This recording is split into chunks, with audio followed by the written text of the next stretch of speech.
Interesting. It's, we don't have anyone on Earth who does this now, so we don't know like if there are like neurological changes that happen if you change the brain shape that way, because you're not just changing the skull, right? If you bind an infant skull that way, it actually morphologically, like, that's a different brain.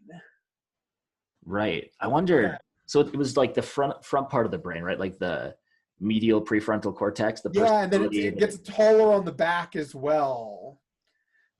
So yeah, but some of them, the volume of, we have the skulls, right? We have some physical skulls that have evidence of binding like this. And so yeah, it's the total brain volume is like 15 to 20% higher. It increases the mass of the brain. Yeah. What? That's pretty weird. Huh. Yeah, like I kind of like to, I mean, it's not ethical, right? There's no ethical way to do this experiment, but it'd be kind of interesting to find out like what that means in terms of cognition and, cool. So it's 5. Yeah, yeah. So I just went live on Facebook, and we'll get started here pretty soon. I'm just making sure that the stream is working. Yeah, that's really wild, man. It's cool that you collect those things. I'm thinking about like equipotentiality, the ability of one neuron to do the job of any other neuron, and how like Interesting. Yeah. how that might work, or what that might look like if there was 15% more brain. Like I wonder if it would be specialized, or if it would just be just more of the same. Yeah, I mean, there's ways to find out, but Yeah, man. So are you gonna have a kid and bind his skull? Is that what you're? Yeah, I'm definitely team no babies. But... Okay. Okay, so I think we should be live to Facebook now. So hello, Facebook. Webinar is streaming now live on Facebook. We've only got 6 attendees here, but there were many more than that said they were coming. So do you just want to wait a couple minutes? Is there going to be a replay option or? Yeah, I think there should be. Yeah, so let's just get started, and they can replay if they want. Cool. All right, man. So how this is going to go is I figure I'll introduce myself and Psychedelic Club, then you can introduce yourself and DanceSafe, and then we'll just get going into the questions. Does that sound good? Yeah, sounds great. Cool. Alrighty, so my name is Clayton. I'm president of the National Board of Psychedelic Club. Psychedelic Club is a 501c3 nonprofit dedicated to folding psychedelics into the social and cultural mainstream. We were founded on the campus of the University of Colorado Boulder in 2015, and we've since grown to 24 chapters around the country. To find out more or to get involved, you can visit us at psychedelicclub.com or Facebook. Mitchell? Hey, I'm Mitchell Gomez. I'm the Executive Director of DanceSafe. DanceSafe is a 501c3 nonprofit. So we do harm reduction, health education, primarily within the electronic music space, although we do a lot of other stuff as well. And you can see what we're up to at dancesafe.org. Awesome. Cool. Thank you, man. So Mitchell has graciously decided to give us his time and answer some of these weird questions that we've come up with. So what we've done is we've kind of petitioned the chapters and the Facebook pages for questions to ask Mitchell today. We've got maybe a dozen or so that we're going to go through. And if there's time at the end, then we'll also ask some questions of the audience. So some kind of notification. Alrighty, so the first question, we're just going to kind of dive right in. A lot of these end up being sort of similar, or having some sort of theme that'll probably emerge. So the first one, how does COVID change the fight against the war on drugs? What's the same and what's different? Yeah, I think that one of the interesting things I learned, I'm in the process of writing a book about the drug war, and one of the things that I sort of started to realize when doing this research is that one of the things that really ended alcohol prohibition was not so much sort of changing political or social norms or activism. It was really about states running out of money during the Depression to effectively enforce the war against alcohol. They sort of didn't have the organizational or operational capacity to enforce alcohol prohibition. I'm very hopeful that we're going to be able to avoid spinning into another depression because of COVID, but it seems likely. It seems likely that we're in for a sort of long, slow economic recovery, particularly if we can't develop an effective treatment, if we don't have a vaccine for a long time. There's questions now whether natural herd immunity is even going to be a thing with COVID, because apparently the antibodies flush out of your body really quickly. And so people just sort of don't develop long-term immunity. This is also, super speculative. It's just such a new disease. I think it's important when we have negative things happen that we use them to the best advantage to improve society as best we can. And to me, the drug war is sort of the key linchpin for a lot of civil rights violations, for a lot of structural racism. A lot of it is fought through the drug war. And so the faster we can end the drug war, the better. So I'm hopeful that if things take a downturn, we can use that economic force to help end the drug war. But certainly in terms of how the other side is fighting the drug war, not a whole lot has changed, right? They're still arresting people. They're still prosecuting people. They're still sending people into prisons where COVID is just running rampant. And so still today, by far the most dangerous thing that happens with most drug users and most drugs around their drug use is the potential of getting caught. That's far more serious than the sort of medical outcome, than the possibility of unhealthy use or what used to get called addiction, although we're moving away from that language. So I think that really it's still the most dangerous thing is getting caught. And so we still really need to focus on ending the drug war. Part of the issue is that I think fundraising around that issue, right? It's going to take money. It's going to take, organizational capacity to end the drug war. And fundraising in the age of COVID, I think, is going to be very interesting and very different than it was pre-COVID. Money is going towards different priorities right now. And so I think that's going to be one of the big challenges, is figuring out how we sort of leverage people with resources into this fight, how we make them understand the connections between COVID and Black Lives Matter and structural racism and the drug war, which are all very interlinked sort of phenomena. And so figuring out how to message that to the people who have not just money, but the other sorts of access that you need to end the drug war, right? The people who can make connections to politicians, the people who can, speak out on their Twitter accounts and broadcast a message. I mean, there's people out there who have, 3 or 4 orders of magnitude more social media reach than anyone I personally know involved in ending the drug war. And so, if we can get, the sort of big names in social media to start, putting this information out there about how dangerous the drug war is, how destructive the drug war is, hopefully we can start moving society in that direction where they recognize that this has to end. So it sounds like the danger is still there. It's just as impactful, but the messaging is going to be more difficult. Yeah, the messaging is going to be tricky, and it's going to have to be done in a really, really careful way. Because people don't intrinsically see the connection between ending the drug war and dealing with COVID.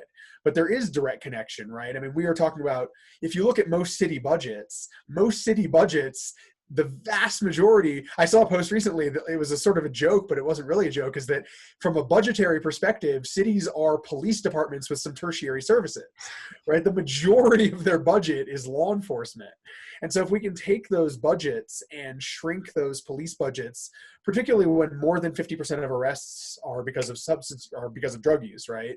So literally ending the drug war means 50% reduction in law enforcement needs, right off the top, right? That's just right off the bat, we can save half of that money, which means we have more resources for treating things like COVID, more resources for dealing with the coming wave of homelessness that's going to happen when, mortgages stop getting paid and when people haven't been paying rent, and, courts have been backlogged, but in Colorado anyway, as of Monday, they're now processing evictions again.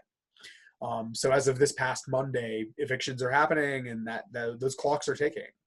And so, when you have millions of people who are facing homelessness, the homeless are overexposed to pandemics, these are directly linked phenomenon. We have to end the drug war in order to have the resources to deal with these things properly. That's not my primary personal motivation for ending the drug war. I'm a cognitive libertarian. I just firmly believe that human beings have the right to alter their consciousness any way they want. That's just sort of a core part of my personality, is I just believe that we have that right. That argument just doesn't play well with politicians, right? It's a great argument for people who like that argument. It doesn't play well with people who do not recognize this as a fundamental human right the way that I do. Sure.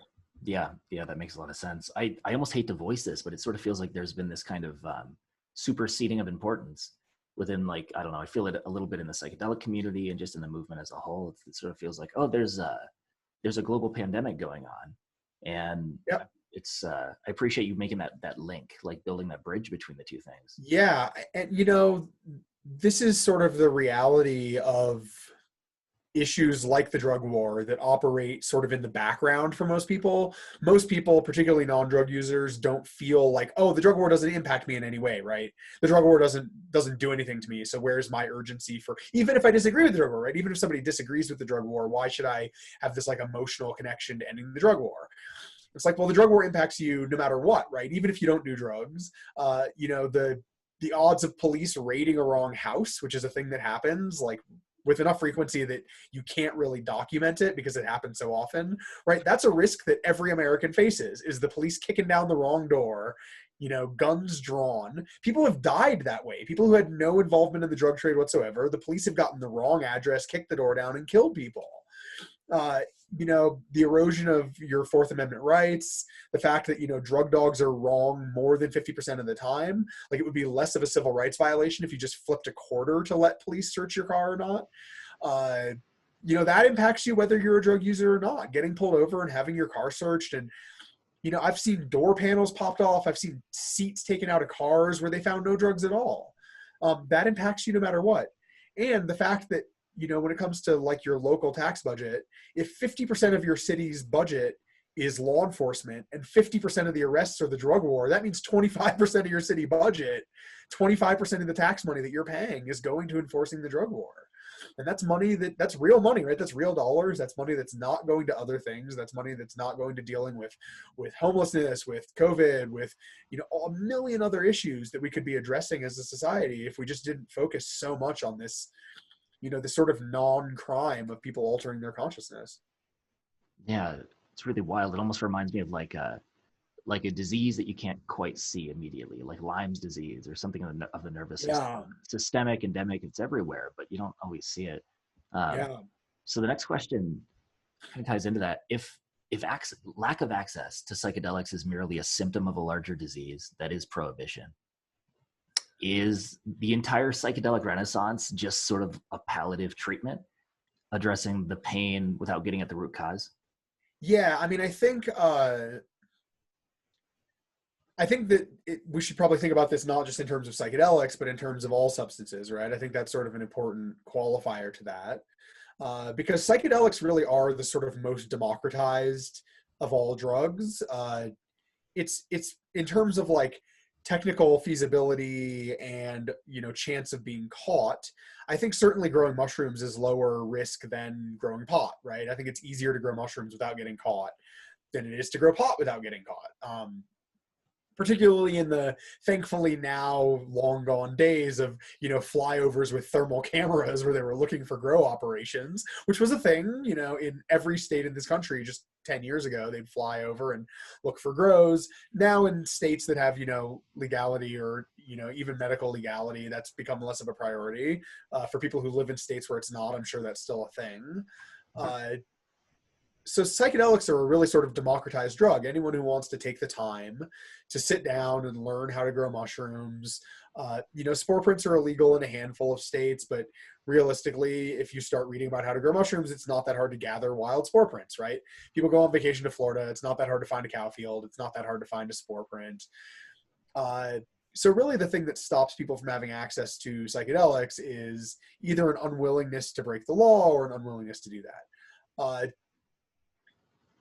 The drug war, to me, is not just about allowing people to have access to drugs, right? It's about fixing the reason for the drug war. And Michelle Alexander laid out the evidence really, really, really clearly in her book that, when slavery ended, a system was created to allow that further racialized control of society. It was created as Jim Crow. Jim Crow existed for a long time. And then when Jim Crow fell apart, the drug war was explicitly created to allow for that type of racial control over society. The drug war was never really about the drugs. It was always about who is doing those drugs. right? If you look at the old newsprint stories from the 1920s and 1930s, the focus was always on the dangers of minorities doing these drugs, and you see the same sort of tropes repeated over and over again, including about, you know, things from marijuana all the way to crack in the 1970s. You'll have newspaper stories that you could literally just like copy paste the word marijuana in, right, or crack cocaine in, and it was all about like, oh, you know, white women do this drug and they want to sleep with, you know, sleep with African-American men, although believe me, that's not the word they were using. You know, and so you see these sort of tropes. Oh, you know, Hispanics do it and they go on these murderous rampages. They would say this about marijuana.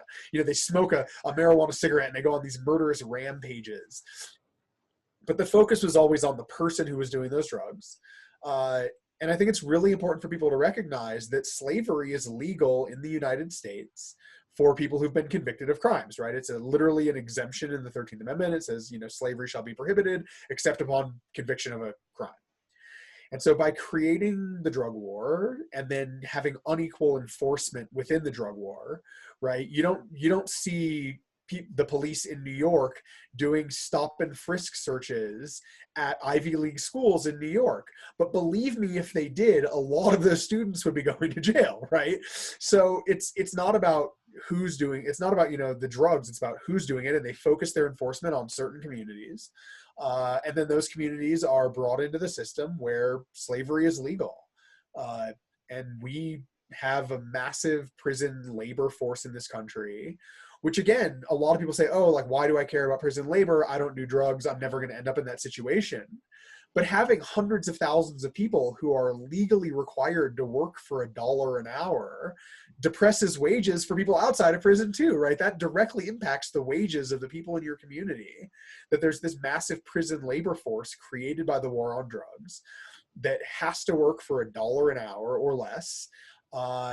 And that is really the purpose of the war on drugs. That was what the war on drugs was about, was creating that private prison labor, or not private prison, but prison labor. Private prisons are a sort of new phenomenon within this, you know, overarching shit show. It's the prisons, or prison labor specifically, is what the issue is. And so, yeah, even if you've never done drugs, your wages are directly reduced. They're directly impacted by the war on drugs, creating this prison labor force that is sort of mandated to work as legal slavery. It's a horrific situation. It almost feels like there's this disparate island that is the psychedelic renaissance and psychedelic interest that in the minds of some people almost exists separate. It exists as a business opportunity or as a therapeutic opportunity, separate from the war on drugs or certainly systemic racism. Sure. And the medical folks in particular, I think, are really sort of guilty of this otherization of all the other drugs, right? The psychedelic exceptionalism, however you want to phrase that. And I think that, you know, an important part of that is that the medicalization of drugs actually in some ways depends on prohibition, right? If people can access all of these drugs outside of a medical context, that doesn't mean that there would be no medical potential, right? MDMA in particular, you know, MDMA on its own doesn't really help PTSD. It is the MDMA psychotherapy. The psychotherapy is the sort of really important part of that component. And so even if MDMA was legal tomorrow, even if you could swing by 7-Eleven and pick it up, MDMA psychotherapy would still be a thing because it really is the therapy that helps. You know, psilocybin for cluster headaches as a sort of example, creating an effective medical model for that depends on psilocybin not being legal outside of that context, right? If anybody can grow mushrooms at home legally, then everyone who has cluster headaches is going to, you know, get some rice and vermiculite and start growing mushrooms, and that's the sort of end of your medical model. And yeah, I think that way of understanding drugs, of thinking of, oh, psychedelics are this one thing and all these other drugs are this other thing, is really, really dangerous. I think it's really dangerous for psychedelic users, for non-psychedelic users, for the policy movement as a whole. You know, look, psychedelics can be really, really amazing transformative tools of change. But all the time when you bring up psychedelic medicines, there's always the one person, generally not a psychedelic user, it's generally people who are just sort of opposed to drugs in general, who says, oh, like, what's next, medical meth? And it's like, no, medical meth is already legal in this country. Its brand name is Desoxin. It's manufactured, like, it's medical meth is already a thing. It has been for 50 years. Like 50 years, medical meth has been a thing. And like, that's Desoxin. That's literally the brand name of methamphetamine in the United States for medical use. If you look up you can look up like any medication online. If you look up Desoxin, methamphetamine hydrochloride, that is the only active ingredient. It is medical meth. And so, yeah, to me, that argument is always so funny. Like, oh, like what's next? Medical cocaine? It's like, nope, that brand name is Gipralto. Already Like, got that it. is also a medicine in this country. Like, medical cocaine is already legal. And so, yeah, this idea that like, oh, we need to medicalize psychedelics, but these other drugs don't have any merit to them, is just demonstrably false. I mean, medical methamphetamine is a tremendously useful substance for a lot of people. Medical cocaine is a tremendously useful substance for a lot of people. It's a really good topical anesthetic.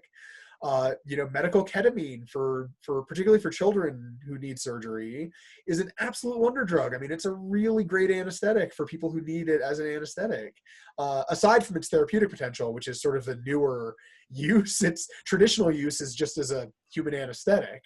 But yeah, I think that we really need to be thinking about the drug war as a system of control, the drug war as a tool of white supremacy, and how we can dismantle that system and not get caught up on, oh, let's legalize this drug over here, but not this one over here. And, you hear people all the time say, oh, like, let's legalize these natural drugs, but not synthetic drugs. And it's like, well, cocaine is a naturally occurring alkaloid of the coca plant, but the decriminalized nature people don't ever want to talk about that, right? Like, they don't want to talk about the fact that cocaine is a naturally occurring alkaloid, and that LSD is semi-synthetic, right? They don't. That's not a conversation they want to have. So, Yeah, they kind of treat the other drugs like, I don't know, the ugly cousin in the same family. It's just rejected and put in the house. Do you think the medicalization effort will get in the way of the cognitive liberty effort? Do you think it'll take an active stance against it? potentially, I think that's a risk. It depends on who you talk to. Some people within the medical community are really hyper aware of the sort of larger systemic issues and the bigger fight. I mean, Rick Doblin in particular is like probably one of the most influential people in my life outside of my family. I've known Rick since I was in my early 20s. And he's just been like a hugely influential person in my life. And a lot of what I think about the drug war is directly influenced by him, right? I mean, and he's clearly on the medical side. He's a bit of an outlier in that he is also a person who has used drugs and talks about that openly. A lot of the medical people don't want to talk, they don't want to talk about their own MDMA use. They don't want to talk about recreational stuff. They just want to talk about the medical model. And Rick is very open about his own sort of reasons for supporting all of this stuff. I think it's important that we as a community are careful about who we support in their efforts to develop these things, who we support with our money, who we support with, our sort of social media voice. And I think that we really should be asking the people who are trying to develop these things as medicines, what are your thoughts on prohibition? What are your thoughts on the drug war? What are your thoughts on structural racism? They need to be open about that. And if they're not willing to be open about that, if they're not willing to answer those questions, that tells you something about those people and about how they view, the drug policy movement, how they view drug users. So this could be kind of like a sorting question. The way that somebody responds to this could, in a big way, identify where their allegiance lies, and if they're Jedi or Sith. To put right. All right, so let's move on to the next question here. You've kind of touched on it a little bit already, but it's how can the psychedelic community do more for communities of color? Yeah, I think that's a super important question, and also really revealing in the phrasing that we think of those as two separate communities. Right, the Mazatec shamans in Mexico have been using mushrooms as part of their ceremonial context for at least 4,000 or 5,000 years. I mean, we have archaeological evidence dating back at least 3,000, and clearly by that time it was like an established part of their culture. This is a living tradition. There are Mazatec shamans working in the highlands right now who are part of a living tradition of mushroom use that dates back probably, 3 times as old as that, right? We can prove it 3,000 years ago. This is probably a 10,000-year-old living tradition. And so the fact that we think of psychedelic communities and communities of color, the Bwiti in Africa using ibogaine, like, they are in Africa. They are clearly communities of color. This is a part of their tradition. And the fact that Western medicine wants to take this healing psychedelic root that is part of that culture, and somehow remove it from that cultural context and then bring it to European communities, not by design, but by outcome, right? These are the people who have access to these very expensive medicines. There are statistical realities about what sort of their ethnic makeup is likely to be. I find that really horrifying. I find it really horrifying that the Bwiti are left out of these conversations about what is ibogaine, what should it be. The attempt to create ibogaine analogs, which are non-psychedelic but still have healing potential for opioid addiction. I would very much like to hear Bwiti voices involved in this conversation about, should we be doing this? Should we be taking this traditional medicine and chemically altering it for a sort of Western, allotropic medical context? I find that really, really problematic that those voices are not centered in the conversation. I find it really problematic that, the legalized psychedelics, legalized mushroom campaigns are not centering the sort of historical importance of the Mazatec in this conversation. I showed you this, but I'll grab him really quickly. So this is a Western shaft tomb mushroom figurine. You can see he's holding his mushroom there and shoving another mushroom in his mouth. And this thing predates Christianity. This is thousands of years old. These are real traditions. These are real things that have been going on for thousands of years. Now, that being said, ignore, because that doesn't really answer your question. I think the way we can, and the other community I wanted to mention is the Native Americans using peyote, right? Those voices are out there.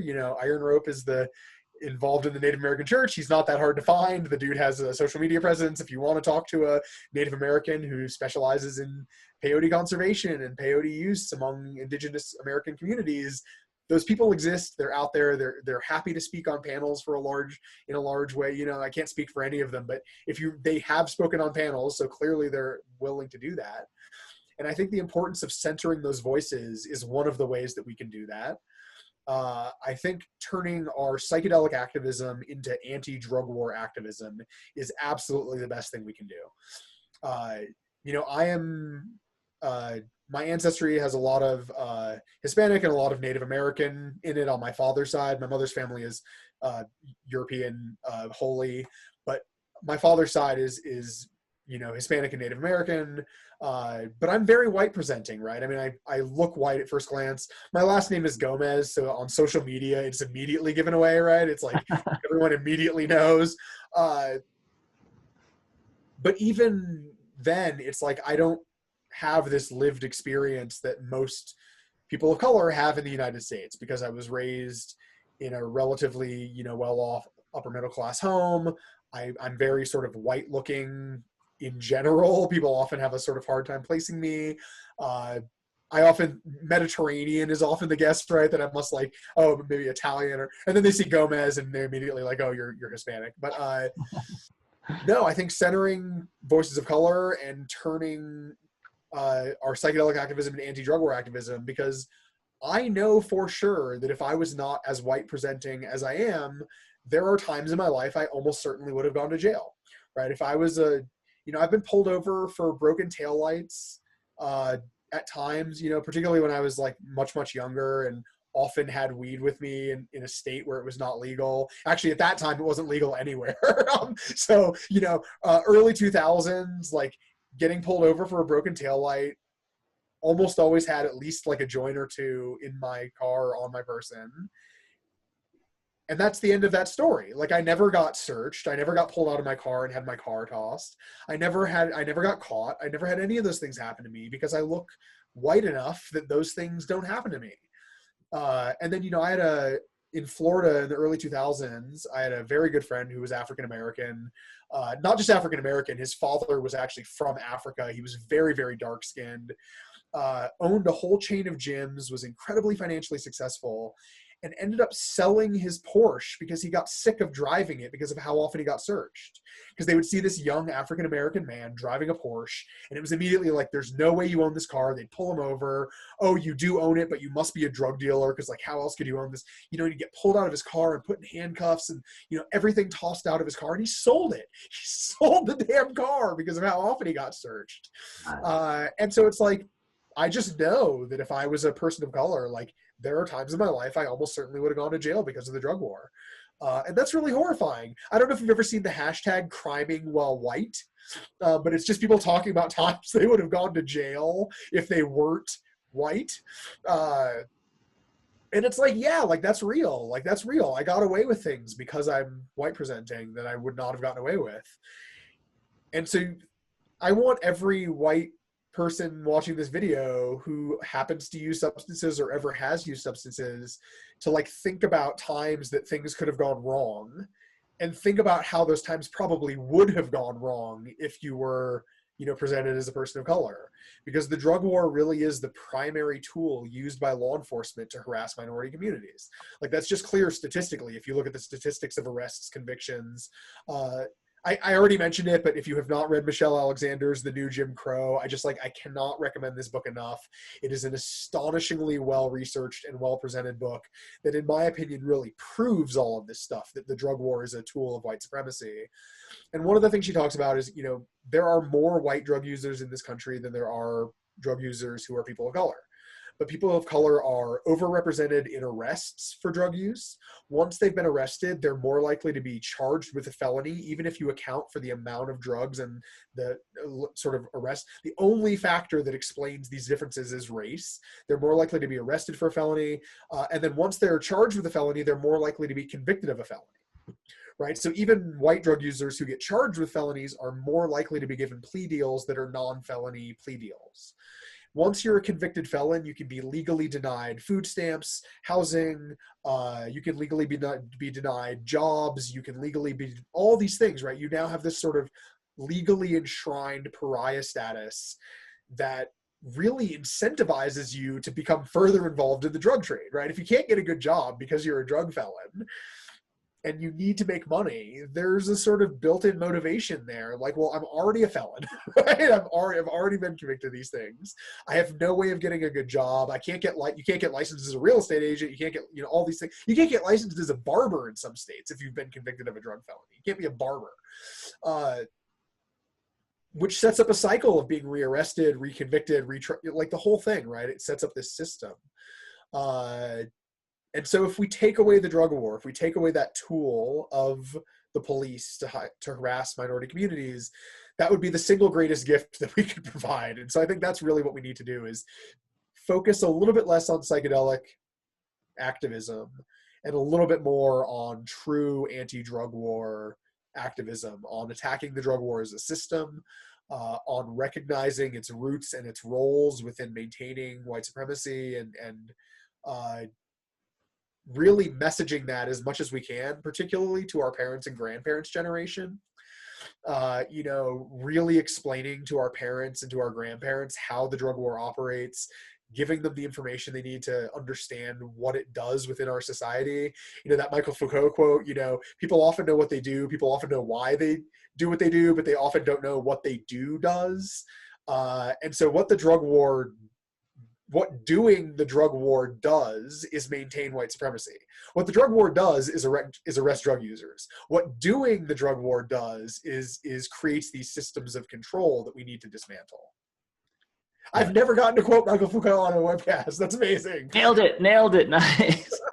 Yeah, that's a really good one. So identifying, like, letting people know what they do, and maybe tying the drug war into racism just very clearly, and being like, if you support this, you support white supremacy. That, like, period. I mean, that's just like really, really, really, like, read her book. There's a few others I can recommend at the end of the podcast, but like when someone says what's one book I need to read on the drug war, that's the one I always recommend. The New Jim Crow. Yeah, it's really good. She makes an argument in that book that it's like a freed slave had more rights than a drug felon today. Correct. I mean, that's literally true. A freed slave was more free than a drug felon. It's so weird, man. I was listening to that audiobook while I was driving across the country. It made me so paranoid that I pulled over and was just like, okay, wait a minute.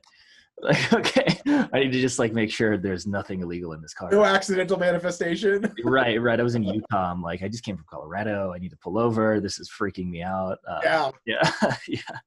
I met her at one of the DPA conferences, and she's really like, really an astonishing woman. I mean, she really understands. It's easy to read her book, recognize the truth, and then amplify that message. But to like see the truth that she saw sort of through the fog of drug war propaganda is like astonishing. I mean, she's really something. It's cool. Yeah, it's amazing when somebody backs up their work like that. And I've never seen such like an incredible compendium of facts. It's a heavily cited book. I mean, heavily citationed book. Like my reading list that grew out of that book was like 30 or 40 books long. Right. Like, every 5 minutes is just blowing your mind. It's just like, really? This is the world that we live in? Yeah. A phone call. So the next two questions are kind of similar. You've touched on them a little bit. I mean, I hate to. It's almost like it's not beating a dead horse because this thing is like. No, it's okay. Let's just go through them. This thing is like alive and bucking still, very much. Yeah. It's like, God, I wish it was a dead horse. Yeah. Longing for the days of it being a dead horse. Yeah. Right? Make glue out of this fucking thing. Okay, so what are the most important reforms or new policies that need to be implemented in order to end the war on drugs? Also, do you think there are any changes that could be made at a government level? And this is maybe the more slightly different question. Any changes that could be made on the government level that would get to the root of many social rights movements, class, race, LGBTQ, the drug war at the same time? So if psychedelic prohibition is one layer within the tree of the drug war, is there a bigger layer? Is there some like master issue? Yeah. So I've been thinking about this a lot. A sort of legislative kill shot to the drug war, right? I am fundamentally a revolutionary. I'm really sort of uncomfortable with incremental change. The incrementalists definitely get more done. I'm not knocking that part of it. Like the fact that Kevin was able to, Kevin and his team were able to like functionally decriminalize psilocybin in Denver is amazing. I'm not knocking incrementalism for their results. I'm knocking incrementalism for other reasons. For their results, the results speak for themselves and they're very successful. I think that the solution is a constitutional amendment defining bodily autonomy. We own our bodies, we own our minds, and the government cannot legitimately infringe upon that right. Right. So the important thing to recognize about the Constitution is that it was written not as an exhaustive list of our rights. It was actually written as a list of things that they recognized at the time as inherent rights. These are inalienable rights, right? These are rights that exist and we recognize them, but we also recognize that we might not think of other rights that need to be codified this way. So they intentionally created a mechanism for expanding upon those recognized rights. I already recognize a right towards bodily autonomy, right? And most people do if you message it to them correctly, right? Should the government be able to tell you what foods you can or can't eat? Is a question that most people sort of immediately recognize as like, no, that would be absurd, right? That would be absurd. And I think doing it as a constitutional amendment towards bodily autonomy does a couple things. But one of the things it does is it lets us build a broader coalition, including people who maybe don't care about ending the drug war. Right. So it brings in the reproductive rights people. It brings in Planned Parenthood and all of that big money reproductive rights people. It also brings in all of the tech transhumanist folks, right? All of these tech guys, the tech bros, for lack of a better term, all of the tech guys, they all want to upgrade their brains. They all want to become transhumanist cyborgs. It's like, you really think the government is going to let you upgrade your prefrontal cortex? They literally don't even let you smoke weed. Like, if you literally can't even smoke weed on a federal level, right? The federal drug laws are so absurd, right? The fact that we class marijuana as a Schedule I drug is just like the most sort of patently on its face absurd thing in federal law. You think they're going to let you inject nanites that are going to like create new neural structures? Like, you are out of your mind. That is going to be military tech reserved for the military. There's no way they're going to let you do this. And so we have to establish bodily autonomy, cognitive liberty, however you want to, write. I'm not the lawyer who will write the amendment. But I really do think that should be our goal as a movement, is a constitutional amendment that recognizes bodily autonomy. It puts to bed forever the abortion debate. It ends the drug war. It makes sure that we'll have access to transhumanist technology when it comes online, which I'm really excited about. And so I think that's the solution. There was a two-part question to that, though. You said legislatively, what are the sort of policy changes that we can implement? Short of a constitutional amendment, which is a big ask, right? I mean, that's a big thing. I think in the immediate terms, decriminalizing or at the bare minimum defelonizing personal possession of all drugs should be a top priority for every activist in the country. Colorado has now done this. We have defelonized possession of almost all drugs. There was a tiny handful of drugs that law enforcement was sort of pushing back on, including ketamine, weirdly enough. So we are now at the point in Colorado where there are legal ketamine-assisted psychotherapy clinics that are putting up billboards, right? I mean, these are not subtle. These are billboards. But possession of any ketamine is a felony, and possession of heroin and fentanyl is a misdemeanor. So that's where we're at in Colorado, because they were fighting us on ketamine. And so that's it. But most drugs now in Colorado are defelonized. It's a misdemeanor possession charge. That's a bare minimum. Simple possession of illicit drugs is not a crime that rises to the level of seriousness that felonies are supposed to embody, right? Felony is supposed to be a really serious drug, or really serious crime, right? Felonies are supposed to be serious crimes, and simply having drugs on you for you to use does not rise to the level of seriousness that a felony is supposed to be. And so that's a bare minimum bottom line standard for all 50 states that we should hit, is removing possession from the felony category. Outright decriminalization is better. Still not enough, though, because adulteration within the black market is intrinsic to the black market. It's always going to happen in black markets.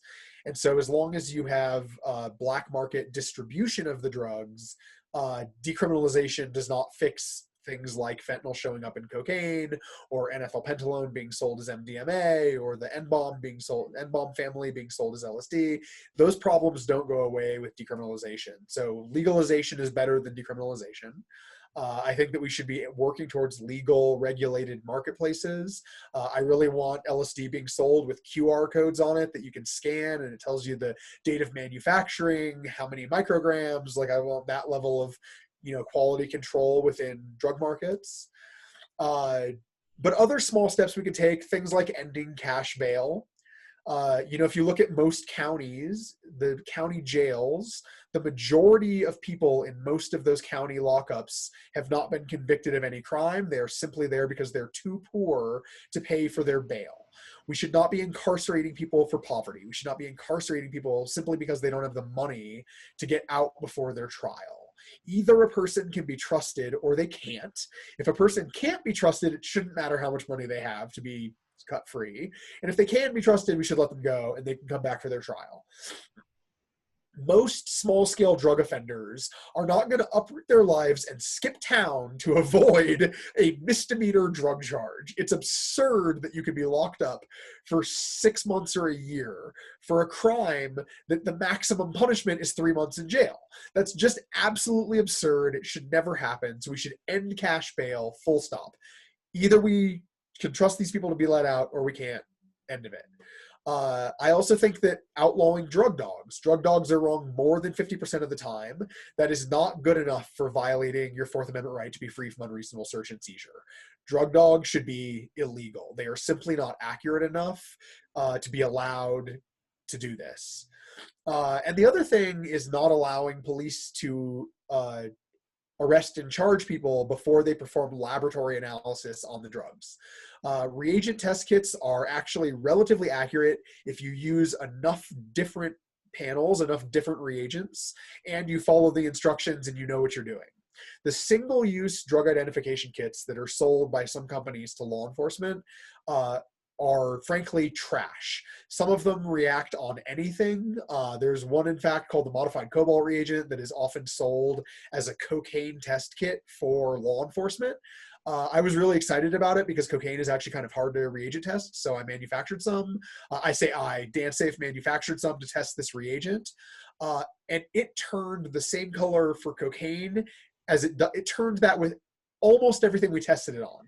Dirt, tree leaves, I mean, literally anything you put in there turned the color that it's supposed to turn for cocaine. It is just a tool for manufacturing probable cause to search a car. That's all it is. I would testify to that under oath. It is a tool for saying, this is cocaine, now we can search you. So outlawing those single-use reagent kits, or at least outlawing incarcerating someone, right? Maybe you can detain them for a day while the sample goes to a lab. But like GCMS labs don't take that long to run samples. You should not be able to hold somebody for 3 months. Like there's a story out of Florida. There was a person who was held in jail for 3 months before the sample was tested. The sample was supposed to be cocaine. I would guess it was the modified cobalt reagent. And it ended up being kitty litter. Like it was kitty litter. And the guy spent 90 days sitting in prison because they used this single-use test that turns blue on everything. Like that needs to change too. And those are all easy changes. Those are all easy, incremental, modified changes. The other two big ones that I would push for is people should be pushing for legalized safe consumption facilities. These are run all over Canada, all over Europe. It's a place where a person who is using opiates, or any drug really, but it's primarily opiate users that use them, can go use their drugs. There's medical staff on hand. They've been running for decades in Europe and Canada. There has never been a single fatal overdose at a safe use or safe consumption facility anywhere in the world. Nobody has ever died from an overdose. People sometimes take too much and overdose, or they get fentanyl and they don't know it's in there and they overdose. But opioid overdoses, if there's medical staff on hand, is virtually never fatal. It's really, really easy to deal with. You Narcan somebody, you provide support breathing. It's really, really trivial to deal with. So we already have the tool to end overdoses in this country. Overdoses is the leading cause of death among people under the age of 40 in all 50 states. It's more people are dying from opiate overdoses in this country, or opioid misrepresentation in the case of fentanyl being in heroin, than died from AIDS at the worst year of the HIV crisis. More people die from this than car accidents, than gun deaths. It is a massive public health problem. We know how to end it tonight. We can end it tonight if we legalize safe consumption facilities. So that would be a big one. And the other one is legalizing testing, on-site testing. We send our test kits to all 50 states. There's a lot of states where it's a little bit gray, but I'm not talking about test kits. I'm talking about drop-in facilities run out of community health clinics where people can bring their drugs. They are run through analytical, equipment, not reagent testing, either FTIR or GCMS, and you can find out what it is you're taking, and that immediately ends fentanyl misrepresentation. It ends all the misrepresentation. Realistically, most of what DanceSafe does should be paid for by the government, should be done by the government, and this is one of those things. You should be able to go to any community health clinic, and just like you can pick up condoms, you should be able to pick up fentanyl test strips or take your drugs to be tested for fentanyl. Yeah, it seems so straightforward and logical. It makes a lot of sense. I'm so glad that you have answers, that you have like specific things that like, this is what we can do and this is what we can do. Because it's easy to just sort of so weirdly, this is actually why I like anti-drug war activism. It's very rare in our society to have big problems that have easy answers. And drug deaths is actually a big problem, but it does have easy answers. We actually have all the pieces. We have all the things we need to fix this. It's just a matter of political will. And that's really rare, right? You ask me how to end obesity in the United States, right? Like another big public health problem.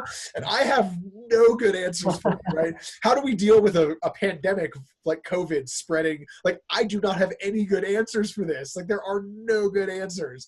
The drug war is actually relatively simple. And I like it. It's like, all right, just like legalize all the drugs and almost all the deaths end, right? So yeah, super easy. So you think maybe we could use bodily autonomy as like a sail to catch more attention and move the. Yeah, it's I think that bodily autonomy is the the big answer, right? That's the sort of ultimate answer. And again, I don't say adding it as a right? We don't add rights, we recognize rights. This is a right. This is either you own your body and your mind, or the government owns you. Those are the only two options here, right? Those are the only two ways to think about drug use in my mind. Either I am the sole sovereign of my body, or I am owned by the government. And I simply refuse to accept that the government owns my mind. Like I flat out refuse to accept that. Yeah, that's a hard thing to accept. I think there's a lot of value in a message like that. People who don't care anything about psychedelics, 3%ers, and I can think of some. Look, this is a bipartisan. We can get people from. Actually, the further right you go, the more appealing that argument is, right? So we can get people from the far right, the far left, the middle. This is a broad spectrum. People hear that and it like resonates with them, right? The government should not own your brain. Like that's a really clear message that resonates with a lot of people. But amending the Constitution is intentionally difficult. It's intentionally a big project. On a day-to-day level, honestly, I think ending cash bail would be one of the biggest things, and ending drug dogs would be another massive thing.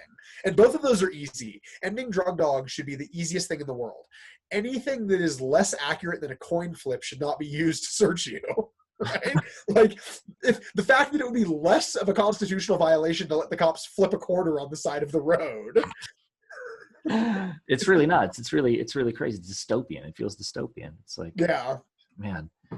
Okay, so let's see. The next two questions are kind of related.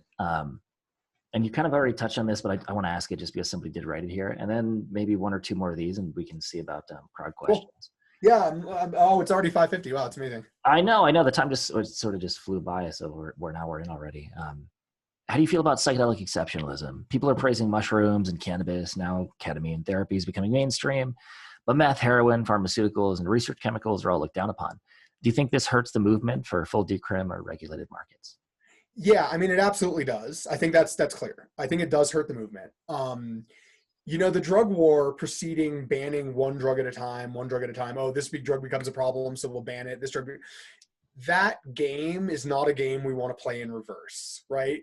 For a couple reasons. But the two big ones to me are that it's okay to recognize that different drugs in different contexts have different benefits and different risks. That's fine. There is no question that taking 30 doses of LSD is less likely to harm a person physiologically than taking 30 doses of almost any other drug. It's perfectly fine to admit that. I have no issue with that. And in that regards alone, the sort of effective dose to lethal dose curve, LSD is probably one of the physiologically safest drugs known to humanity. There is no known fatal dose. There's reports in the medical literature of people accidentally consuming thousands of doses and living. There's almost no medical drug that's prescribed or even over the counter that you could take 1,000 doses of and not die, right? 1,000 pills of Tylenol and you are done. Like done. It's fine to think of psychedelics as exceptional in that regard. That doesn't automatically mean that we should try to legalize them first, that they're better for people in the sort of, all caps better, BE. It doesn't necessarily mean that. And that's where I think people get tripped up, right? Like, of course, psychedelics are exceptional. Like, what other drug can fundamentally rearrange your ontological understanding of the universe? Like, of course that's exceptional. That doesn't mean that they should be treated differently in terms of whether or not people have a right to use them. Because you don't own other people's minds. They own their minds. And so it has to be up to individuals what drugs they want to use and how they want to use them. I was getting to the two reasons and I got off on a tangent. So the two big reasons is one, that psychedelics are so intrinsically physiologically safe, most of them, right? Things like, you can't fit a fatal dose of mushrooms in your stomach. Like your stomach can't expand to the point that you could eat a fatal dose of mushrooms. And so people are often like, oh, we should legalize that. And it's like, no. We actually need to legalize the more physiologically dangerous drugs first, right? Psychedelics, even in black markets, don't kill that many people because they're so physiologically safe. Heroin, where fentanyl gets cut into heroin because fentanyl is easier to smuggle, is killing 50, 60, 70,000 people a year. That we need to legalize first because that's where we're having the problem. So we need legalized, regulated supply in order to fix that problem. But the other reason that I think it's really important to not play that game in reverse is that there are obscure drugs that have been outlawed. We're never going to build a movement in this country around legalizing 2CB. Like, there's just not enough people who've ever used 2CB to like build a movement around legalizing it. 2CB is a substance that a lot of people find really amazing and really transformative and really a super, rewarding experience. And we shouldn't leave out those people just because they don't have enough of them to build a coalition around legalizing this, like, sort of obscure drug that was synthesized by some crazy white-haired dude in his cabin out in California, right? And so we don't want to leave people out in the cold just because they like a drug that happens to be, less popular. And then there's drugs that almost nobody gets really into, but still shouldn't be illegal, right? I've often joked that salvia is the drug so addictive, almost no one does it twice, right? Most people get one full salvia breakthrough and they're just like, nope. Never again, right? Yeah. And like salvia is another one of these drugs that has a, probably 5,000 or 6,000 year tradition of indigenous use.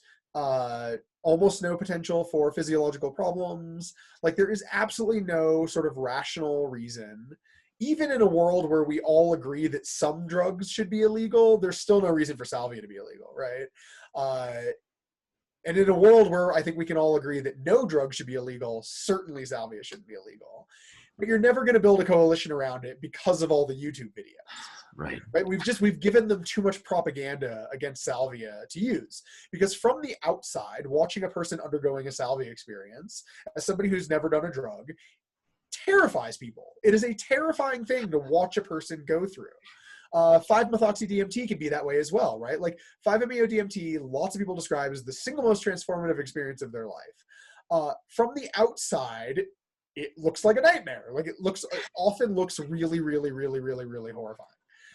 And so we're never going to build a movement around drugs like that we've given them all this propaganda. And so the movement has to be about the system. It has to be about ending the system of prohibition. I see. So it can't be like a piecemeal sort of thing. We've got to. It can't be a piecemeal. We're going to legalize MDMA, then we're going to. It's like, well, what about MDA? Like, there's people who prefer MDA. Like, we're going to leave them out. We can't do it backwards. Yeah. That like discrepancy in availability and discrepancy of attention, that really creates some wild situations. I remember being a teenager and it being easier to get like methadone and MDPV than it was to get weed, because they were, before they were criminalized, they would just sell big red horse capsules of MDPV. And at the gas stations. Right at the gas station. Yeah. But if you wanted weed, you had to, it's like you had to, like the things that you had to do. It was nuts. Look, I know people who absolutely love methadone. Like, I know people who like that's their drug, top of their list. Yeah. Like, why should those people be left out just because a lot of people don't like it, right? You get to make your decisions about what drugs you like, and I get to make my decisions about what drugs I like. That, like, there's like this one person I happen to know who really likes salvia. He gets to make that decision about what he likes. Most people try 5-MeO-DMT once or twice and they never touch it again because it's so sort of ego destabilizing that a lot of people can't really process the experience. And then I know people who did it every day for years and are better people for it. And so I think that we really need to be thinking big picture, like, what are we trying to do here? Because if you're just legalizing the drugs you like, that's not even really drug war activism. It's just sort of leveraging your privilege to make your life less annoying, right? Like, you just don't want to deal with the police. And so you're like legalizing the stuff you're into so you don't have to deal with the police. It's like, that's not really anti-drug war activism in the way that I think of it. It's just really kind of shitty. Yeah, man, I really hope that calls some people out. I hope somebody somewhere feels attacked by that, because it's like, yes, that's the right. I appreciate that. Thank you for that holistic perspective. We need it. We need it really badly right now. Okay. NN or 5-MeO? What do you mean? Like, my personal? I don't know. That's just the question. NN or 5-MeO? Oh, so for anyone who's not a chemistry nerd, they're asking if I prefer NN-DMT or 5-methoxy-DMT.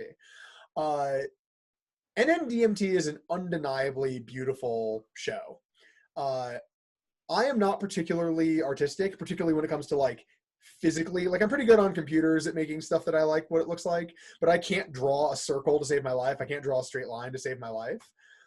The fact that I apparently have an alien Rembrandt in my brain that can create these like incredible fractal cityscapes that is stylistically consistent with the alien landscapes that other people see when they try NMDMT is really astonishing.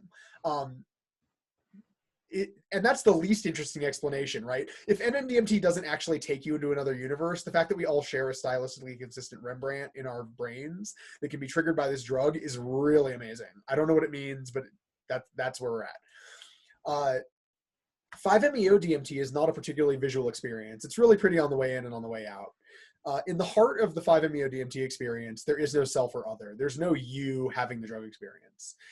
And on NMDMT, I'm always very aware that it's a drug experience. Like I always am very aware that like, this is a thing that happened because I smoked DMT, right?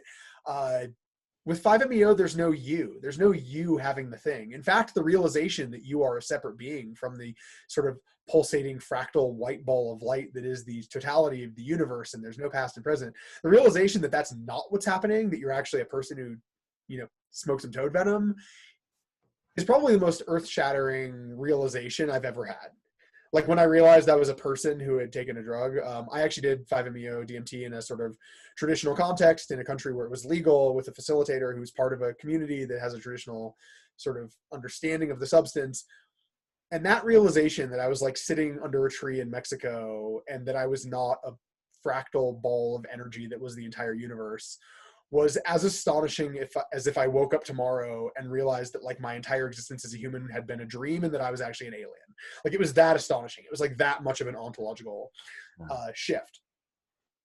But I will say that 5-MeO-DMT resulted in months of disturbed sleep, of reactivations where I would have that feeling of like, oh, this is like definitely not real. This is like all a holographic projection and I'm like the program, like that was a lot to deal with as a person who has literally decades of psychedelic experience under my belt.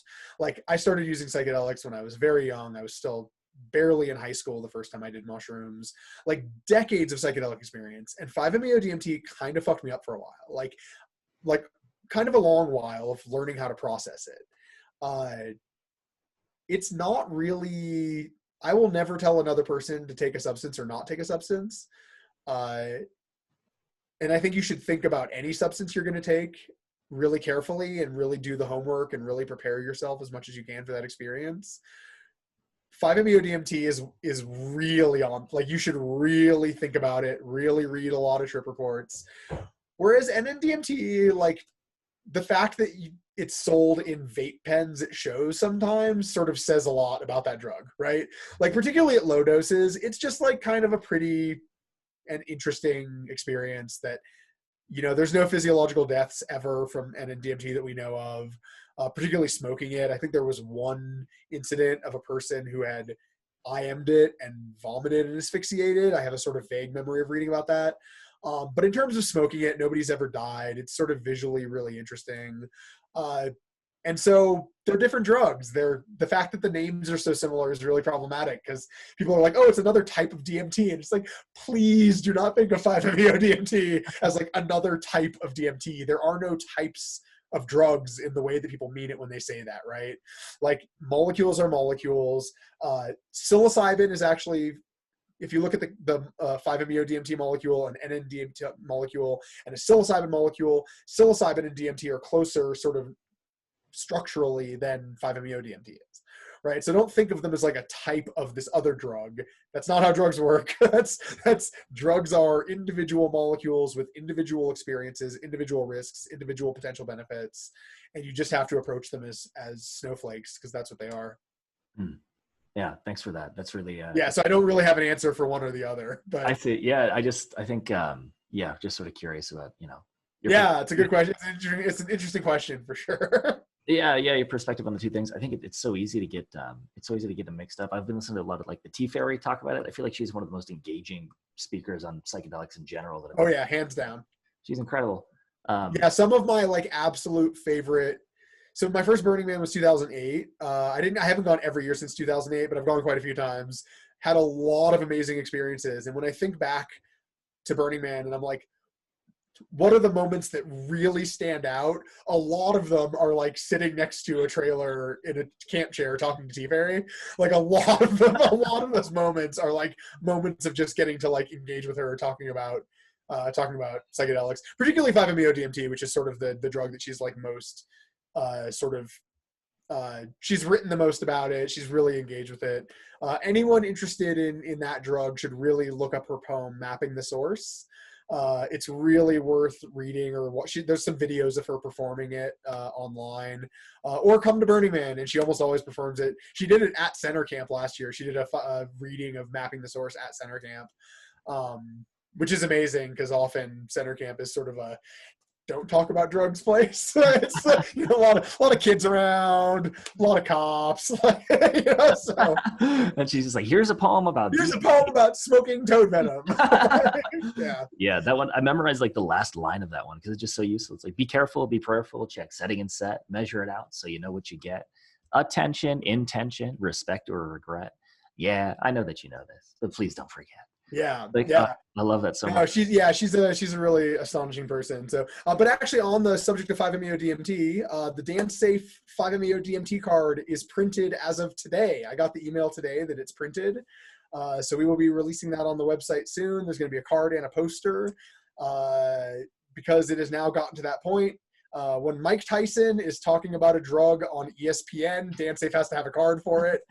And so Mike Tyson had a really transformative 5-MeO DMT experience, and he has been talking about it very publicly and very openly about how it changed his entire understanding of the world and who he is and his place within the world. It's rare that we have a figure of that world, the world of like literally of men beating the crap out of each other, who is like fundamentally transformed by psychedelics and willing to talk about it that publicly. And so we figured that we're probably gonna have a lot of people looking for information on this particular drug. And 5-MeO has actually resulted in a few deaths. They're rare, they're statistical outliers, but it is a drug that has killed people, which for psychedelics is sort of an outlier in terms of safety profile. Like kill people toxicologically, not incidentally. Correct. Yeah, toxicologically. Yeah, we think that it's mostly drug interaction. It seems to not play well with stimulants. If you have stimulants in your system, either cocaine, Adderall, methamphetamine, but even on its own, particularly not synthetic 5-MeO DMT, but actually the toad venom from the bufo toads. There are other chemicals within there that seem to have some cardiac issues, and so it's probably worth knowing that like these are real risks. And then there have also been deaths of people who, again, sort of either snorted it or injected it and were alone. And using any drug that literally removes you from consensus reality without a person there to like keep an eye on your body. People have died. Ketamine's another drug, right? Where like physiologically ketamine is very unlikely to kill you, but people using it alone have like fallen forward just onto like their own clothing, right? Like a t-shirt, and asphyxiated. They've died because they were alone and there was nobody there. You can just twist your neck in certain ways where your breathing is impacted. If you throw up and you're lying on your back and you're so far out of the world that you can't move, like throwing up can kill you if you're that intoxicated. And 5-MeO DMT is one of those drugs. You're not part of your body in that experience. You're not connected to this at all. And when you're so disconnected from your physical form, you have to have somebody there who knows what to do, who's keeping an eye on you, who knows that you're going to be in this other place. I had I don't want to get too into it, but like there's people that like were in my social circles. I wouldn't call them friends, but people in my scene who've died on nitrous oxide because they were using balloons or bags instead of balloons. Right. So with a balloon, if you're alone and you let go of the nitrous balloon, it sort of, right, it sort of floats off. If you're using a bag and you're on your back and you go out into nitrous land and that bag lands on your face, people have asphyxiated and died that way because of nitrous oxide. And so even a drug that's sort of I don't want to say as innocuous, but any drug that you can buy at a porn shop is clearly not that hard to get, right? Like it's not like a drug you need a connection to find. It's a credit card to buy. And so, any drug that's that easy to get that can kill you that way, again, just shows the disconnect between the legal reality and the risk perception, right? I mean, there's just this real disconnect in our society. Huh. It's like if you're going to log into a different server, you want to keep your original server safe or something. Like, right. You know, like if you want to, Yeah. you want to like, okay. I didn't know that. I didn't know there was an LD. There's a reachable LD50 of 5-MeO-DMT. So it doesn't seem to be about dose, Huh. right? It's Oh, not what? people taking a ton of it. It, you know, again, it's if you give me like 1% of the drug war budget, we could probably do the research to figure out why some people have died on this drug. But there was it's almost always people using toad, not using synthetic 5. It's people who are smoking toad venom. But there was a death in Spain. The person who was facilitating it was just arrested a couple weeks ago, where the person seems to have just had a heart attack and died. Like it seems that's just what happened. Is the person smoked toad, they had a heart attack. Part of it might honestly just be stress response. Going from like, I mean, it's so fast. It's so fast that it's hard to even describe how fast it is. And part of the 5 experience is losing the idea of past, present, future. There is no sort of linear storyline of the experience. As soon as you're in the thing, the entire idea of past, present, future is like not a part of your whatever's happening. Like it's not part of it. And so part of it might just be like your sort of lower reptilian brain just like freaking out at the fact that like past, present, future, What have you done?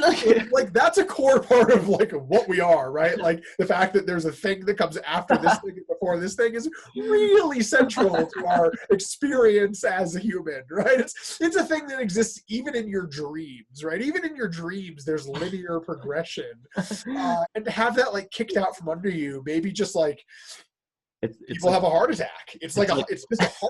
Like it's literally just a heart attack. It's the McKennian, like literally dying from astonishment. Literally dying from astonishment. Literally dying, non-metaphorical, like death by astonishment. Yeah, and so that might be what's happening. Like I don't know because we haven't studied this, but that doesn't seem to happen with synthetic 5. Like I said, I'm not aware of any deaths from heart attacks from synthetic 5. So it's probably other chemicals that are present within the toad venom in different concentrations, right? This isn't a synthetic drug. It's people literally squeezing the paratotal glands of a toad onto glass, scraping it and drying it and smoking it. So there might be different concentrations of different chemicals from this little flake of toad venom to this little flake over here, right? There might be more bufatoxins here and more 5-MeO-DMT here. And it's a very sort of hit or miss substance.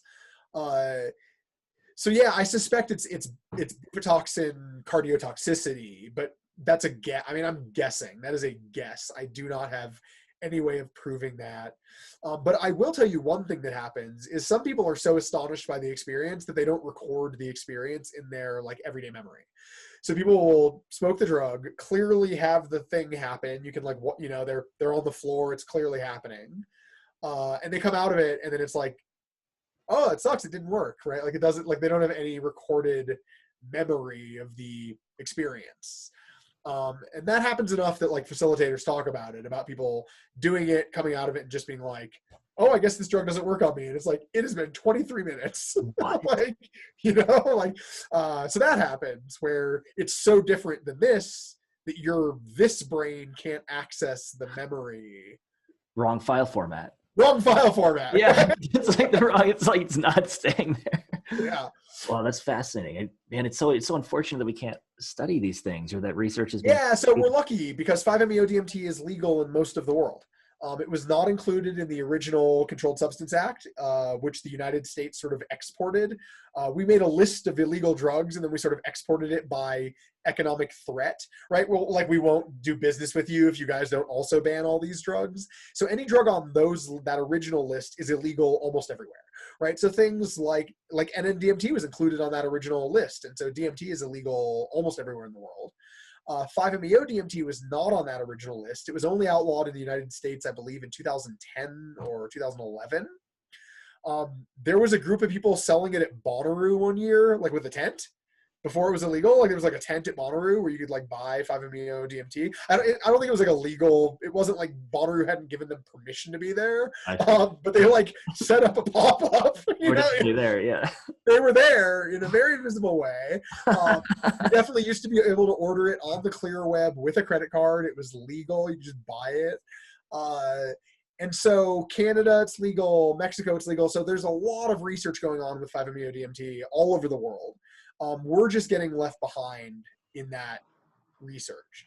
I actually know a lot of US researchers who will like travel to other countries to do their 5-MeO-DMT research and then publish in the US. Like that's a dynamic as well. But it's unfortunate that we have to play these games. We were talking about activism earlier, but to me, one of the things that so many people don't realize is this idea of Schedule 1 and how hard it is to do legal research when a drug is Schedule 1. The fact that there's a government body which mandates and controls what drugs our scientific establishment can study is astonishing to me. It really blows my mind that the government tells scientists, this is okay to look at, this is not okay to look at. We should not have that at all within a clearly defined scientific context. How could anyone think it's okay for the government to mandate that certain drugs are just off limits to study? Is just so baffling. Like, of course we're going to get left behind. And 5-MeO-DMT is really starting to show some promise for people who are really, really physiologically dependent on stimulants. So like people who have really heavy methamphetamine users. We don't have any really effective treatments for stimulant dependency. So for like opioid dependency, methadone exists, right? Like we can give people opioids that they can take. Stimulants don't have anything like that. And people have been doing somatic psychotherapy with other drugs, particularly like 5-APB and other drugs that are like close to MDMA. So sort of like MDMA-ish psychotherapy, and then 5-MeO-DMT as like a hard psychological reset. Because when you come back, you really have this moment of like, okay, so this, I've thought for like a year now about how to phrase this, because anyone who's had a full 5-MeO-DMT experience, when I say this to them, they immediately understand what I'm saying. And people who haven't done the drug don't seem to understand what I'm saying. When I said earlier that you lose past, present, future, I think it's okay for people to conceptualize what it means to not experience linear time. But what people don't realize is that all of your memories, all of your life experiences, everything you've ever felt, everything you've ever thought collapses into the drug experience. And you have no way of differentiating past, present, future. You actually can't tell the difference between anything that's happened in the past and what's happening now. So when you come out of that experience, you have this moment of clarity about all of your life decisions in a way that you really didn't, like just before you inhaled this smoke, right? You really get a sense of like, oh, like this is now, like right now, and everything that's happened has already happened and I can't fix it. Whereas one moment before that, it was all the same thing. And so like, you didn't really have the sense of like, oh, I did A, so B happened, right? And I did B, so C happened. And when you're reestablishing that sort of causality in past, present, future, you really get to examine who you are as a person. Like you really get a unique opportunity in that moment to examine who you are as a person and how you got to where you are and how your life is. And it's proving really effective in some sort of underground treatment contexts for people who are really addicted to stimulants, to give them a psychotherapeutic context for understanding their life, and then a hard reset, right? What's the first thing you do when your computer's acting up? Shut it off. Like, you turn it off and turn it back on, right? First thing you do. And this is sort of the only drug I've ever experienced that felt like the neurological equivalent of that. It wasn't unconsciousness. It was off in a just totally different way. And so, yeah, I think pretty soon we're going to have methamphetamine treatment clinics that are offering this. I strongly suspect that, but not in the US, right? You're going to have to travel to Canada, which again, immediately excludes a lot of people. It excludes people who are too poor to access that therapy, too poor to buy plane tickets, haven't heard of this. And like, we just need to fix that. We need a holistic sort of reset of our drug policy. Because why should the only people who can get a medical treatment for stimulant use, why should that be excluding all of the people who are most likely to need it? Like that's absurd to exclude so many people. Like what percentage of Americans don't have a passport, right? Like just that, like excludes so many people. And it's really seeming to work. There was a presentation in Portugal that I attended on people who were doing this underground therapy work using 5-MeO-DMT. And the results they were having are amazing, amazing, amazing. And stimulant abuse is a huge problem in this country. It gets overshadowed by the opioid issue, but it's really a massive sort of problem all on its own. Wow. Yeah. That painting that picture of what goes on in this country. Yeah. Kind of on that thread, what do we know about non-problematic substance use? So I think one of the things that people don't realize is that even the DEA, if you look at the DEA's number of, I'll use heroin just because it has the sort of reputation as like the most addictive drug, right? You'll hear people all the time be like, oh, if you do heroin once, like you're addicted, right? You're never going to have enough, you're just going to crave it forever. The DEA's estimate on people who use heroin who become physiologically dependent, who meet the DSM criteria for problematic substance use disorder, is somewhere around 25%. So 75% of even heroin users are what we would have to call recreational users. If you don't meet the DSM criteria for problematic use, by definition, you're a recreational user. It's not like there's a hard line, right? Where on this side of the line is recreational and on this side is addict in the old language. That's how people think of drug use, right? Either it's recreational or it's an addiction.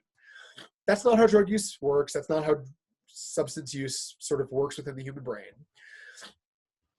There's a spectrum, and substance use is substance use. But it is clear that even for the drugs that have the reputation as being the most sort of problematic, the vast majority of users don't ever actually have any problems. The reason that we don't think of drugs that way is because of drug war stigma, right? So DanceSafe tests at lots of events, hundreds and hundreds of events. I've personally tested at hundreds of events. We virtually never have anyone come with opiates to ask us to test them. It almost never happens where people are like, oh, I have some heroin. I'd like to make sure it's heroin. But if you look at the distribution of, have you ever seen a drug amnesty bin at a festival, like before security, where you can drop your drugs off? So these exist at some festivals, and the guys who own that company test all those drugs for the festival promoters and law enforcement, right? So they actually have an FTIR, they run all the samples. And when they shared their data with me, I was astonished at how many opiates were in it. It was a lot of opiates.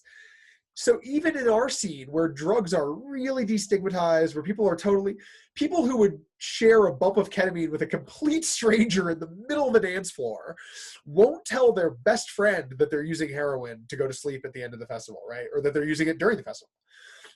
And so the people that we see as, heroin users, I keep using this example, are the tiny percentage who their use has gotten to the point where it's apparent to people who don't know them, right?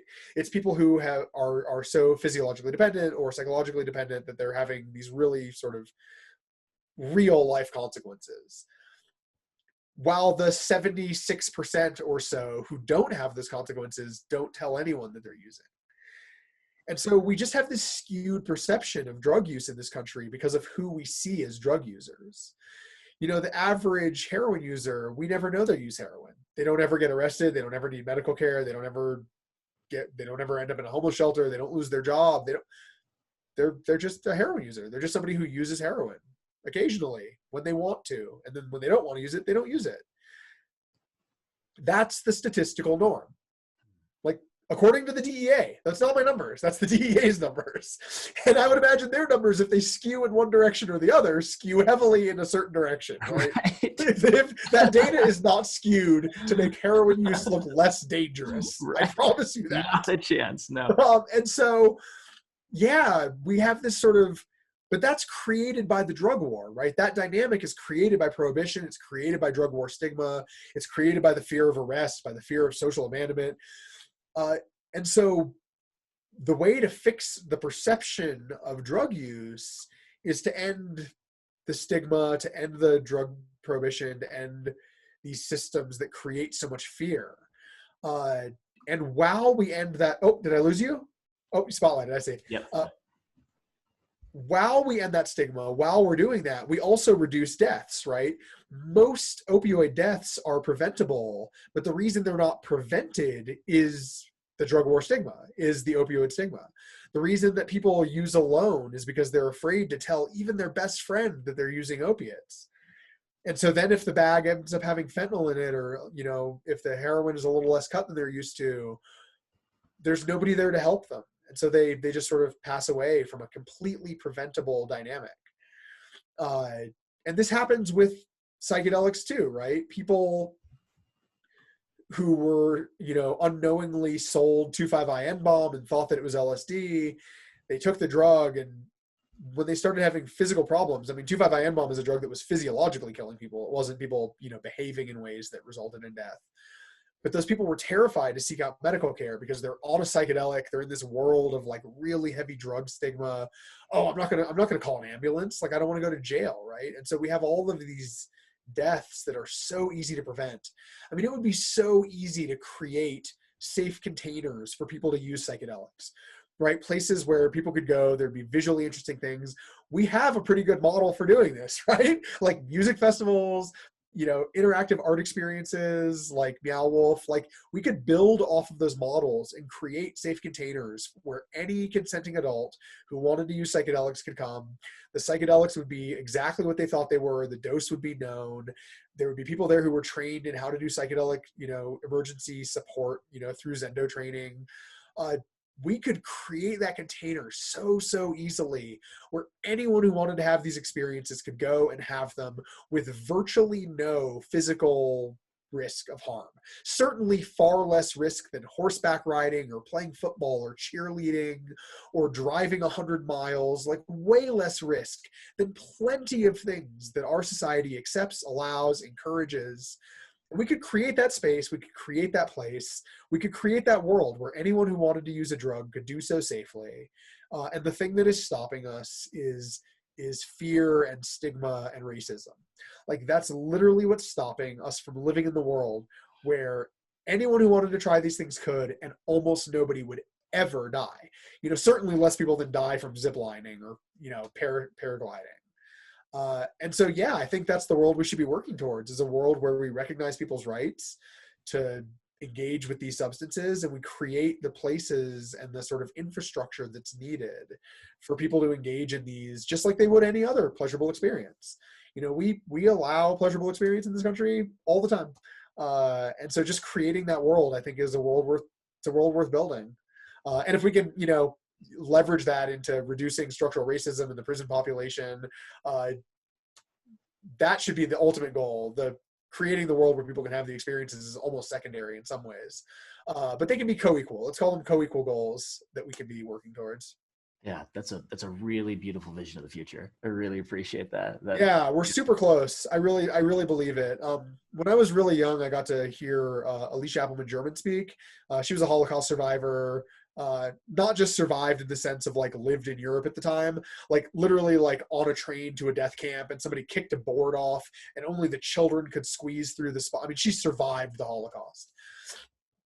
And one of the things she said in her talk that has stuck with me all these years is that every major change in the world looks impossible the day before it happens and inevitable the day after.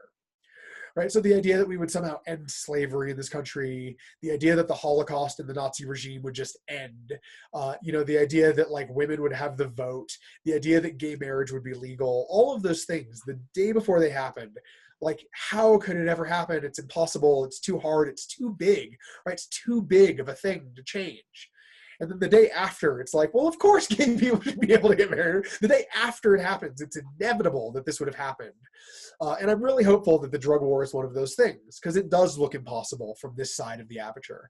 Like, it looks impossible that we would ever end this massive bureaucratic sort of behemoth that runs through our society.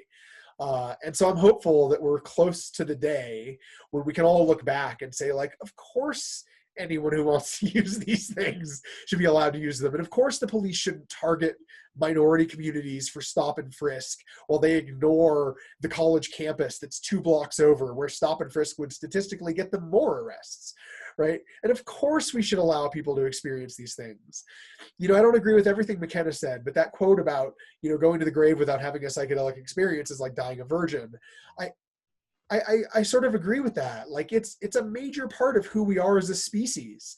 humans were carving mushrooms on cave walls thousands of years before we figured out how to write down a recipe. Like thousands of years before we figured out how to write a word, we were carving mushrooms on cave walls, right? Like it is such a central part of who we are as a species that I think that's actually really important to remember. Prohibition is the statistical or is the historical aberration, not the historical norm. And so ending prohibition is actually not a radical proposal. It's a return to what we've done for most of human history, where humans have been able to engage with these substances if they wanted to. And so what I want is a return to normalcy. Yeah, man, that's a that's a perspective that's difficult to see sometimes. I really appreciate your vision and how well you can see it and how well you can articulate it, and taking the time to share it with us, man. It's really, here's open. yeah, taking the time, it really like makes me hopeful for the future. Like, okay, it doesn't always have to be like this. The way that things are right now is not how they. Yeah, I mean, this is really the outlier. This is really, we're living in a period of anormalcy, and I think that we should all remember that this is not normal what we're doing. It's not normal to arrest people because they like a different plant than you. Yeah, or our different skin color, or a different substance, right? Or a different chemical. But yeah, it's just not normal. Like it's not what we've done for most of we're an old species, man. I mean, we've been kicking it around for 250,000 years. Prohibition started in the 60s. Like, right. Yeah, 300,000 years This of is a Homo tiny sapiens. little blip on the radar of our existence as a species on this planet. The norm is carving mushrooms in cave walls, right? This thing was so incredible. I'm going to carve it on this wall Yeah. so that my grandchildren's great-great-grandchildren will see it and remember, right? Like I want to pass this information down. Yeah, you've got those mushroom statues literally behind you, and we're like, what was history like? What should we be doing? Where did we come from? It's like, oh, right. There's no need to ask. There's no need to ask. There's no need to ask. They left us the records. They cared so much that they carved it in granite. So, right? like remember. Yeah, man. Well, it is 6:30. Well, so I want to respect your time, man. Thank you so much for making the time today and sharing the vision of the world. I hope soon we can all get back to whatever the 2020 version of carving mushrooms in a cave. Yeah. We can. Cool. Well, it was good talking to you. Yeah, likewise, brother. Do you have anything you want to add or share to the end here? Just if you're obviously seen the music scene doesn't super exist right now, but if you're interested in volunteering with DanceSafe, our training's online. We have chapters all over the country, and as soon as events are happening, we'll be back out at them doing what we do. So if that's something that interests you, I highly recommend you get trained now. The training's online, so it's easy to do, and then you'll be sort of in our volunteer database. Awesome. Well, thank you, everybody who showed up. Thank you, Mitchell, so much for taking the time and sharing your perspective. And we'll hope to see you guys sometime soon. Yep. Have a good one. Yep. Goodbye, everyone. Bye-bye.